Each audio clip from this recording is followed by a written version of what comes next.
안녕하십니까. 역사왕 강건세 채널입니다. 자, 저번 시간까지 그 고려시대 대외 관계 중에서 그 여진족과의 관계에 대해서 설명을 드렸고, 또 내부 변란, 이자겸의 난, 묘청의 난, 그리고 무신정변까지 설명을 드렸습니다. 자, 이번 시간에는 그 고려시대 세 개 나라와의 그 대외 관계 중에 마지막으로 몽골, 나중에 원나라가 되죠. 이 몽골 침입부터 시작하도록 하겠습니다. 자, 이제 또 여진족과의 관계가 막 군신 관계를 맺고 하면서 막 내부적으로도 반발이 생기면서 묘청의 난도 일어나고, 또 역사적으로는 또 무신정변도 일어나고, 거기에 따라 뭐 망이 망소의 난, 만적의 난, 막 안 좋은 때였죠. 내부적으로도. 그러다가 이제 13세기가 되면, 1200년대가 되면 이 몽골이 굉장히 강성해집니다. 원나라로 통일하기 전이죠. 이때는 1차 침입을 할 때 왜 침입을 했느냐, 이 몽골 사신 저고여라는 사람들이 있거든요. 저고여가 고려로 사신으로 왔다가 그 돌아가는 와중에서 그 국경 부근에서 피살이 됩니다. 정말 이를 구실로 해가지고 이제 살리타가 이끄는 몽골군이 침입을 하게 됩니다. 이게 그 여러 설들이 있어요. 이 저고여가 거기서 그 죽임을 당한 게, 그 고려 쪽에서는 죽일 이유가 별로 없거든요. 그렇잖아요. 몽골 사신으로 왔던 사람을 죽여봤자 아무런 이득이 없습니다. 이득이 없고, 이제 들리는, 그러니까 그 야사로는 그 여진족 중에 일부가 그 고려 군사 복장을 하고 죽였다는 그런 설이 있죠. 그러니까 물론 이제 그 당시에 여진족이 많이 이제 쇠퇴할 상황이었지만, 금나라였죠. 그 고려와의 이런 관계에 있어서 약간 적대적인 부족들이 꽤 있었잖아요. 그러다 보니까 이들이 고려 군사 복장을 하고 죽이지 않았느냐, 그런 야사도 있다. 어쨌든 이 몽골 사신 저고여가 나오면 몽골과 관련된다. 저고여가 나오면 몽골과 관련된다. 그렇게 마시면 돼요.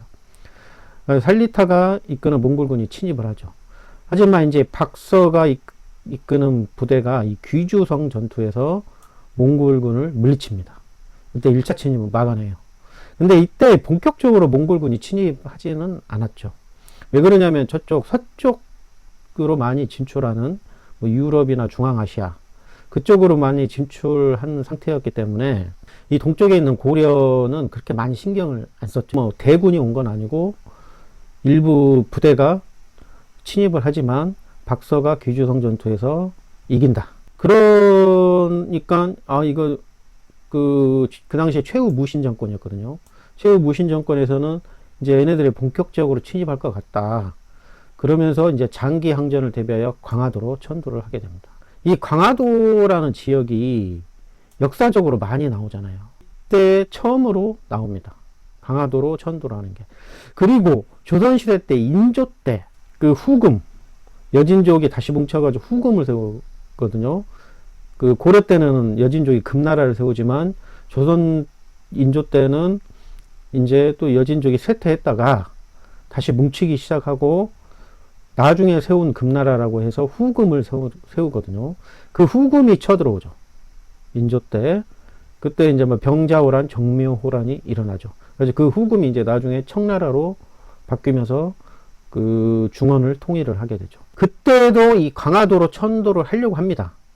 하지만 이 천도가 늦어가지고 광화도로 못 가고 일부 왕자들만 가죠. 그리고 왕은, 인조는 강화도까지는 가지 못하고 남한산성으로 피신을 하죠. 그때는 강화도가 아니었다. 남한산성이었다. 남한산성이 나오면 조선 인조 때다. 조선 때다. 그리고 강화도가 나오면, 강화도로 천도한 게 나오면 몽골 침입 때다. 그렇게만 배치를 시키세요. 또 이제 강화도가 나중에 역사적으로 나오는 게 어디예요?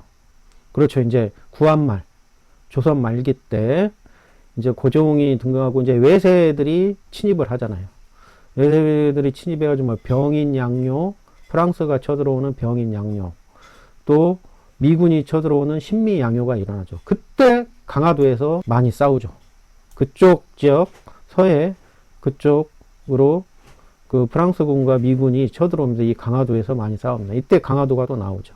그래서 강화도에서 그 외교장각이 거기 있었죠. 거기에 있는 의계들이 많이 도난을 당했죠. 강화도는 역사적으로 그렇게 나온다. 그렇게 하시면 돼요. 자, 1차 침입 때는 저고요, 박서가 귀주성 전투 이렇게 나오면 몽골과 관련되어 있다. 그렇게만 매치를 시키시면 됩니다. 자, 1년 후에 다시 2차 침입을 합니다. 이때는 이 처인성 전투, 처인성. 지금의 용인이죠, 용인. 용인시 처인구가 있잖아요, 지금. 그쪽 지역입니다.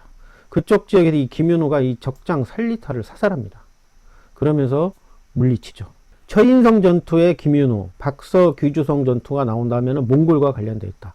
순서는 박서의 귀주성 전투가 먼저고 처인성 전투가 후다.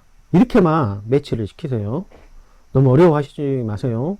이 몽골과만 관련되어 있다. 이렇게 매치시키세요. 자, 2차 침입 때 이 초조대장경이 소실이 됩니다.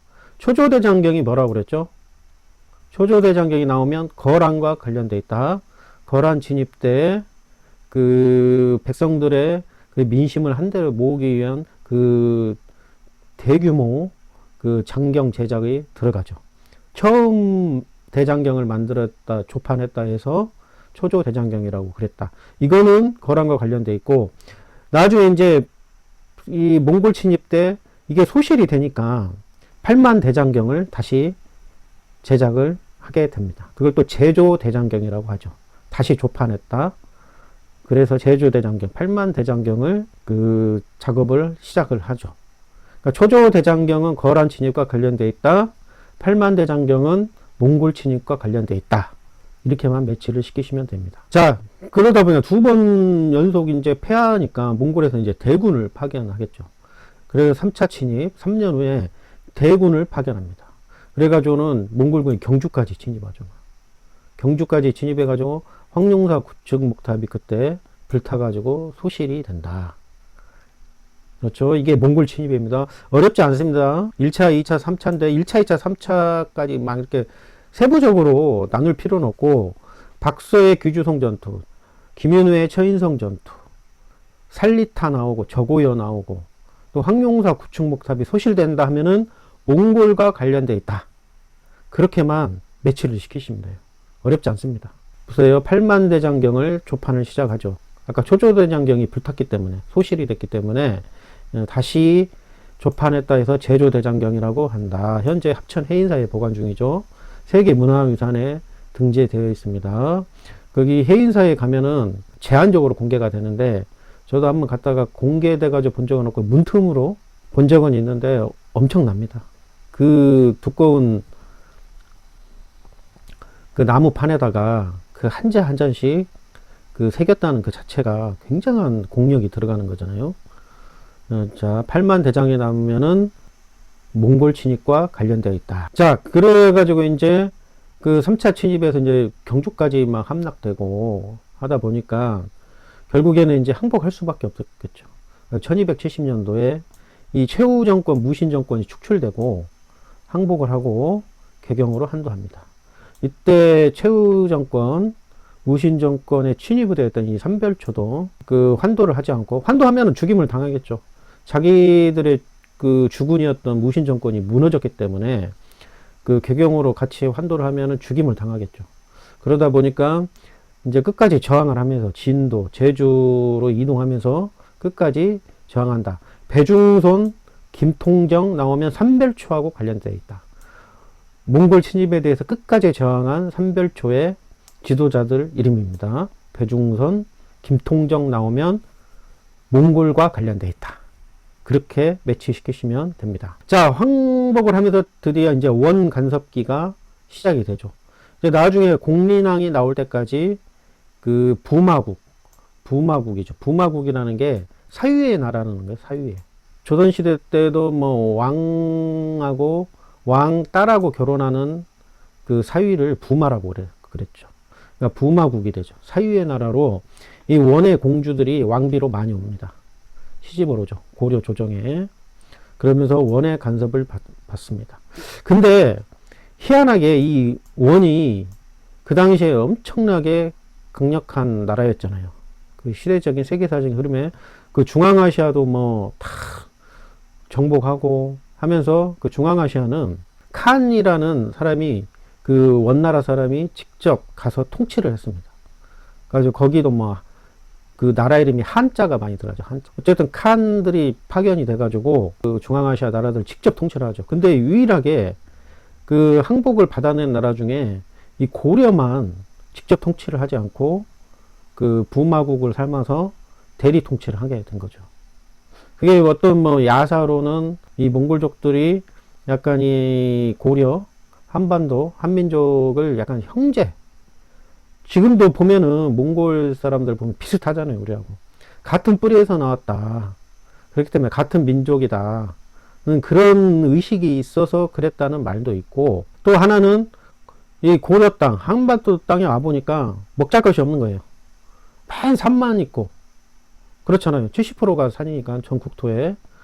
근데 이제 몽골이라는 유목민족들은 넓은 벌판에서 막 말 타고 다니면서 하는 애들인데, 이 고려 한반도는 그렇지가 않잖아요. 그렇기 때문에, 아, 여기 뭐 먹잘 것도 없다. 뭐 힘들어서 다스릴 필요 없다 해서 그냥 부마국으로 삼은 거 아니냐. 그런 또 설도 있습니다. 그거는 뭐 우리가 그때 당시에 살아보지 않았기 때문에 잘 모르기 때문에 어쨌든 몽골이 정복한 나라 중에 유일하게 직접 통치를 하지 않은 나라가 고려였다. 이게 어떻게 보면 지금 우리나라의 그 발전에 있어서 좀 이민족들이 많이 섞이지가 않았잖아요. 우리나라가. 물론 그 순수 혈통을 가진 민족은 없어요. 왜냐하면 계속 뭐 전쟁 나고 그 역사의 흐름 속에서 그 많이 섞였죠. 전쟁도 나고 노예로도 끌려가고 막 하면서 하지만 일본하고 우리나라가 일본은 거의 그대로고 일본은 이제 한반도에서 넘어간 사람들이 많이 섞였겠고 물론 이 한반도 땅도 여러 개 섞였지만 그렇게 많이 잡종처럼 여러 민족들이 섞이지는 않았기 때문에 어떤 한반도의 그 단일 민족으로서의 그런 것들이 있었죠. 자, 그거는 뭐 그냥 여담으로 말씀드리고 어쨌든 원간섭기가 시작이 된다. 자, 그리고 비교 분석을 하나 해드릴게요. 자, 보세요. 아까 박서의 귀주성 전투가 나오고 또 천인성 전투가 나오고 여기만 이렇게 공부하다 보면 아 그런가 보다 이해가 돼요. 하지만 문제로 시대별로 섞어버리면 막 헷갈릴 때가 있어요. 그래서 제가 이게 출제가 많이 되는 시대별 장수들의 활약. 이게 문제가 나오거든요. 나오면은 근데 굉장히 이게 까다롭습니다. 우리가 다 외울 수는 없잖아요. 다 외울 수는 없으니까. 자, 고려시대 때 김윤후가 처인성 전투. 김윤후가 나온다. 이 장수 김윤후. 이게 많이 납니다. 아까 박서의 귀주성 전투도 어쩌다 보니 지문에 나오는데 거기보다 고려시대 몽골 침입 때 활약했던 김윤후의 처인성 전투. 적장 살리타를 사살하거든요. 사살을 했기 때문에 문제가 나오겠죠. 이게 많이 나옵니다.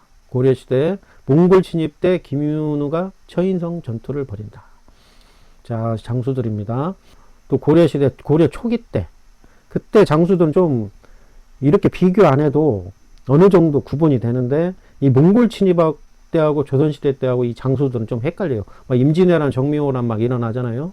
병인양요, 신민양요 전투들이 이게 헷갈리기 때문에 이것만 적었습니다. 뭐 강감찬 나오고 뭐 고구려 시대 을지문덕 막 나오고 고려 초기 뭐 거란 정쟁 때 강감찬 뭐 양규 그런 애들은 좀 약간 딱 좀 시대가 좀 멀어져 있었기 때문에 구분이 되는데 좀 헷갈리는 것들만 제가 이렇게 적었습니다. 자, 몽골 침입과 관련되는 거는 김윤후의 처인성 전투다. 자, 이제 조선시대 가면은 전쟁이, 큰 전쟁들이 일어나죠. 임진왜란, 선조 때 일어나죠. 일본이 침입한 거. 이순신의 한반도 대첩은 뭐 너무나 유명하니까. 그리고 김시민의 진주 대첩, 권율의 행주 대첩. 이거는 임진왜란과 관련돼 있다. 임진왜란 관련된 건 하도 많이 들어가지고 어느 정도 알 거예요. 김시민, 권율, 이순신 나오면 임진왜란. 자, 그리고 인조가 되면 이제 후금이 침입해가지고 정묘호란, 병자호란이 이루어져. 이거하고 원나라하고 좀 헷갈려요. 원나라, 몽골하고 헷갈려요. 몽골 때는 고려다. 그리고 후금이 침입했을 때는 조선이다. 고려시대 때 금나라는 침입한 적은 없다. 자, 그렇게 비교를 하세요. 자, 다시 한번 말씀드립니다. 고려 때 여진족이 뭉쳐가지고 세운 금나라는 침입을 한 적은 없어요. 한반도에. 그냥 막 군신관계도 요구하고 약간 우리를 얕잡아보고 하는 그런 것들, 또 국경 지역에서 노략질하고 그런 것들은 있지만 침입은 하지 않습니다. 하지만 조선시대 때 인조 때 다시 뭉친 여진족들이 후금이라는 나라를 세우는데 이때는 이제 침입을 하죠. 그때가 정묘, 병자, 호란이었다. 정묘년에 침입을 한번 하고 병자년에 침입했기 때문에 호가 여진족들이 막 노략질을 국경에서 항상 해왔던 민족들이기 때문에 그래가지고 조선 세종 때도 사군 육진을 개척하잖아요. 여진족들이 하도 막 국경지에서 노략질 하니까 그러면서 이제 막 침입을 해가지고 그 막 특히 여자들이 부족하니까 그쪽 여자들을 많이 포로로 많이 잡아갔죠. 그러다 보니까 이게 굉장히 백성들한테는 무서운 거였죠. 가지고 이 정묘, 병자호란이 이러는데 정봉수가 용골산성에서 활약을 했다. 김준용의 광교산 전투에서 활약을 했다. 이 광교가 지금의 그 수원 광교 있죠, 광교. 근데 그 당시에는 경기도 용인 지역이었어요, 용인 지역. 이 광교산이 용인 지역이었어요. 근황병으로 해가지고 남한산성에 피신 갔었을 때 인조가 이 김준용이 광교산 전투에서 활약을 합니다. 자, 정봉수의 용골산성 전투, 김준용의 광교산 전투가 나오면 호란하고 관련되어 있다. 자, 이 몽골 침입, 김윤호, 이 후금 침입, 호란, 정봉수, 김준용 이게 많이 헷갈려 하시니까 이거를 계속 반복해서 보시면 돼요. 들으시면 돼요. 지금은 잘 매치가 안 되지만 계속 반복해서 듣게 되면은 익숙해질 겁니다. 자, 그리고 이제 1800년대가 돼가지고 고종 때 이제 외세가 침입을 하잖아요. 외세가 침입을 할 때 이제 프랑스군이 침입했을 때는 병인 양요. 이 병인년에 양인들, 그러니까 서양인들이죠. 서양인들이 침입해서 병인 양요라고 한다. 광화도를 침입을 하죠. 이때는 양원수의 전족상성, 양원수가 정족산성에서 활약을 한다. 그리고 이제 나중에 이제 미군이 강화도를 침입하죠. 신민년에 서양이 침입을 하죠.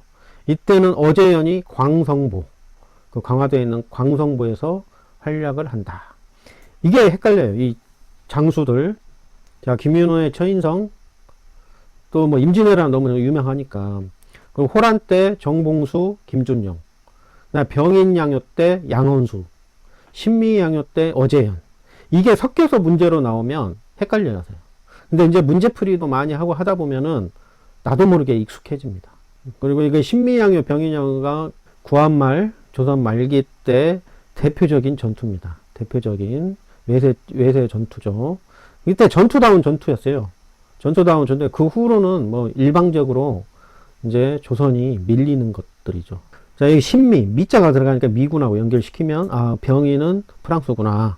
그런 식으로 구분을 하시면 돼요. 자, 출제가 많이 되는 이 시대별 장수들의 활약을 자, 설명을 드렸습니다. 이게 또 나오면, 나중에 또 이 관련된 게 나오면 또 반복해서 설명을 드리도록 하겠습니다. 자, 드디어 이렇게 3차에 걸친 몽골의 침입에 의해서 결국에는 항복을 하고 이제 부마국으로 되면서 그 원 간섭기가 시작이 됩니다. 자, 이제 원 간섭기로 넘어가겠습니다. 자, 원의 내정 간섭이 시작되죠. 이제만 쓸 수 있는 연호를 사용했었잖아요. 고려 때도. 그렇기 때문에 이제 왕으로 격화되죠. 이 왕후 앞에 충자가 많이 들어갑니다. 충자가. 뭐 충렬왕, 충선왕 등 이제 충자가 많아요. 이게 뭐 충자가 들어간 이유가 원에게 충성하라는 의미예요. 그래서 충렬왕, 충선왕이 들어간다. 뭐 문제로는 안 나오지만 뭐 지문으로 나오면 아, 이때는 원나라 간섭기 때구나. 그렇게 매치를 시키시면 됩니다. 자, 원 간섭기 때 많이 나오는 그 문제가 이 정동행성입니다. 정동행성. 정동행성을 이 원나라가 한반도에 설치를 하죠. 자, 정동행성이란 뜻은 뭐냐면 동쪽이죠. 동쪽. 동력동자. 동쪽을 정복하기 위해 설치한 기구입니다. 동쪽. 이 동쪽이 뭐냐? 한반도의 동쪽이 어디예요? 그렇죠. 일본입니다. 일본을 몽골이 원나라가 정복하기 위해서 이 기구를 설치해가지고 그 이제 말들도 한반도로 많이 데려와가지고 키우죠. 그래서 지금 제주도가 그 말들이 많잖아요. 그 당시에 탐나라고 그랬는데 그쪽에 말들을 많이 들여옵니다. 들여와가지고 그쪽에서 많이 키웠죠. 그렇기 때문에 지금도 제주도가 말들이 많아요.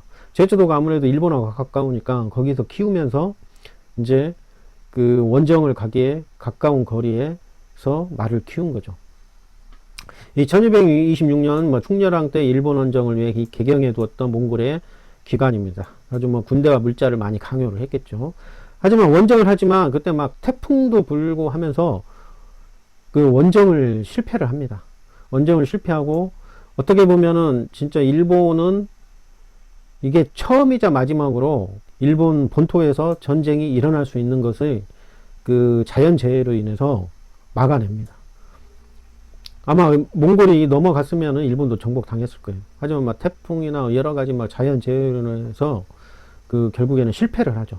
실패를 하고 나중에 이제 이 정동행성이 이문소라는 이름으로 바뀌면서 이 고려 내정 간섭을 하죠. 정동행성이 나오면 이문소하고 같은 거다. 정동행성하고 이문소는 같은 거다. 이름만 바뀌었다. 그렇게 보시면 돼요. 그래가지고 뭐 고려는 다루가치기를 뭐 감찰관으로 파견한다. 이 정도만 아시면 되고, 여기서 중요한 건 정동행성 그리고 이문소다. 그렇죠. 정동행성은 일본을 정벌하기 위해 설치한 기관이다. 그리고 나중에 정동행성이 그 부속기군 이문소를 만들어가지고 고려를 내정 간섭을 한다.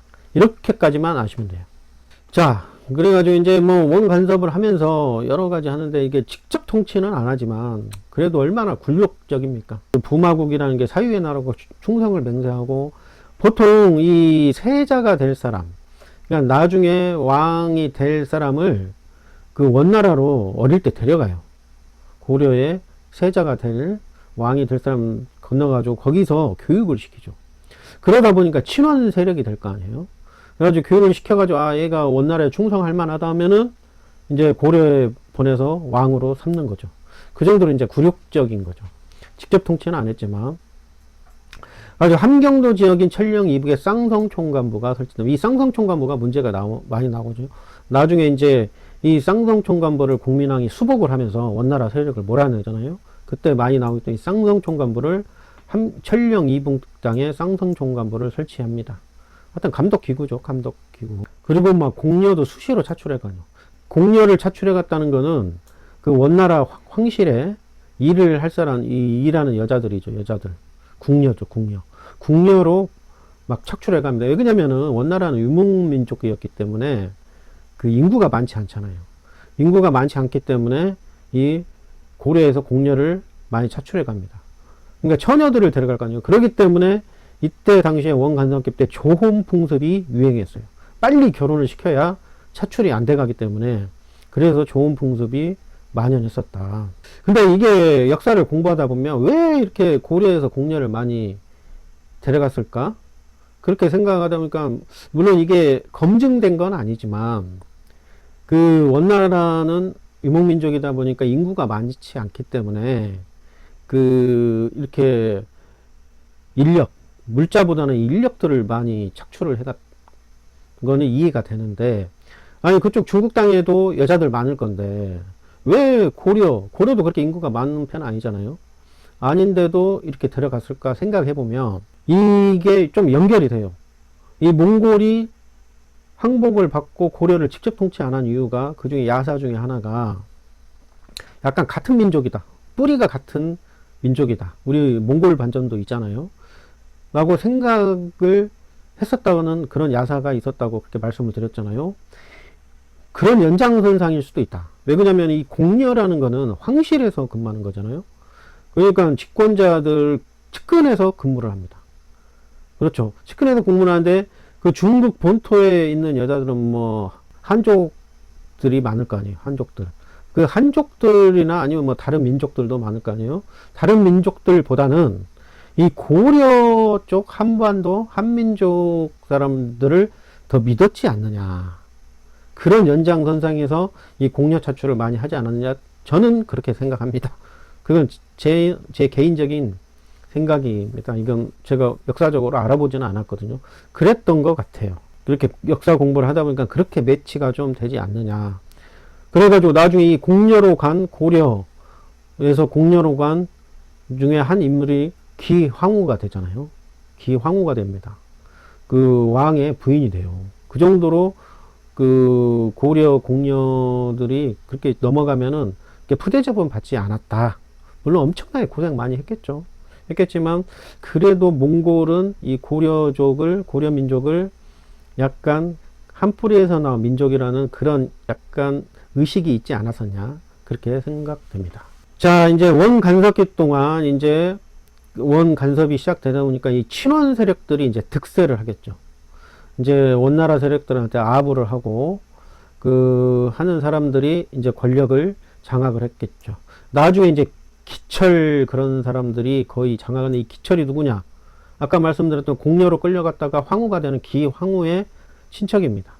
이제 이 기씨 세력들이 권력을 장악하죠. 이들이 신원 세력으로 이 권문세족이 등장합니다. 권문세족이 나오면 원나라 간섭기 때다, 그렇게만 매치시키시면 돼요. 그런 세력들을 권문세족이라고 한다. 경제적으로, 정치적으로 거의 고려의 실권을 장악하고 있었겠죠. 이 권문세족, 그들을 통틀어서 권문세족이라고 부른다, 그렇게 보시면 됩니다. 하면서 이제 몽골풍이 유행합니다. 몽골에서 넘어온 이제 유행들이, 변발은 머리 미는 거죠. 호복, 그러니까 청나라 딱 붙는 그 옷이 있잖아요. 그 다음에 우리 결혼할 때 이 족두리 하잖아요. 그 전통 혼례를 보면 머리 위에서는 족두리, 연지, 그 얼굴에다 빨갛게 양쪽 볼에다가 바르는 연지, 이런 것들이 전부 다 이 몽골에서 넘어온 풍습들입니다. 한때 유행했겠죠. 대신에 또 이 몽골에서도 이 고려 양이라 해가지고 고려풍도 굉장히 유행을 했어요. 몽골에서도. 서로 교류가 되다 보니까 그만큼 이게 좀 몽골하고 우리 민족하고는 약간 비슷한 점이 많이 있죠. 이런 식으로 유행을 했다. 이거는 몽골과 관련되어 있는 거다, 그렇게만 매치를 시키시면 됩니다. 자, 그러다가 이제 몽골 원간섭기가 쭉 시작되다 드디어 공민왕이 등장합니다. 이제 공민왕이 등장했을 때가 이제 14세기 중엽인데 1300년대죠. 1300년대 중엽에 이 원이 점점 쇠퇴하고 명나라, 이제 한족들, 이제 원나라는 몽골족이잖아요. 이 명나라는 그 본토에 있는 한족들이 이제 강성해지기 시작합니다. 원이 많이 쇠퇴하는 그런 시대적인 흐름이었죠. 그러니까 원명 교체기였죠.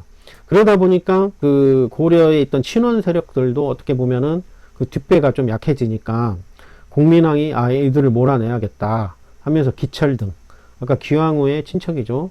기철 등의 친원 세력을 축출을 합니다. 그리고 이제 몽골풍도 막 금지를 하죠. 개혁 정책을 펴죠. 아까 몽골 원간섭기 때 설치했던 정동행성 이문소를 폐지합니다.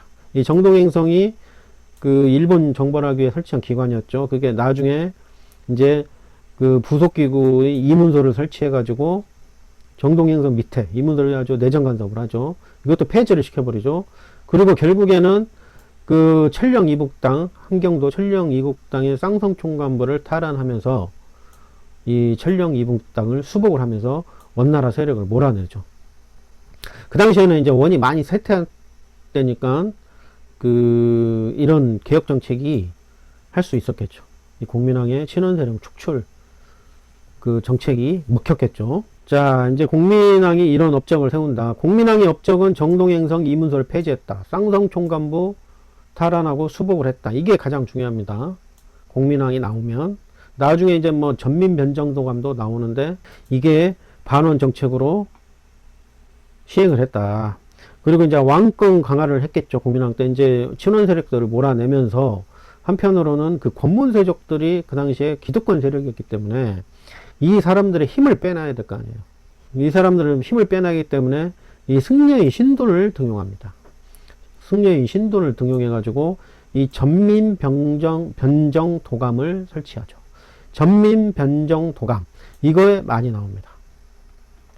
그러니까 권세가한테 점탈된 토지도 농민에게 돌려주고 노비가 된 사람을 양민으로 해방시키기 위해 설치된 임시개혁기관입니다. 그렇죠. 밭전자, 백성민자자는요, 다시 바꾸는 거예요. 돌려주는 거예요. 돌려주기 위해 설치한 기관이다. 도감이다. 도감이 나오면 기관이라고 보면 돼요. 전민변정도감이 나오면 신돈 공민왕이다. 이렇게 연결을 시키십시오. 이 신돈에 대해서 드라마도, 예전에는 드라마도 많이 나오고 했는데, 신돈에 대해서 비평하는 사람도 있고, 또 약간 개혁적인 정책을 또 앞서가는 사람이라는 그런 평가도 있습니다. 하지만 이제 고려 말 때, 이제 이성계 등이 이제 조선 건국을 하면서 이 신돈을 약간 조금 나쁘게 표현을 하죠. 창왕이 신돈의 아들이다.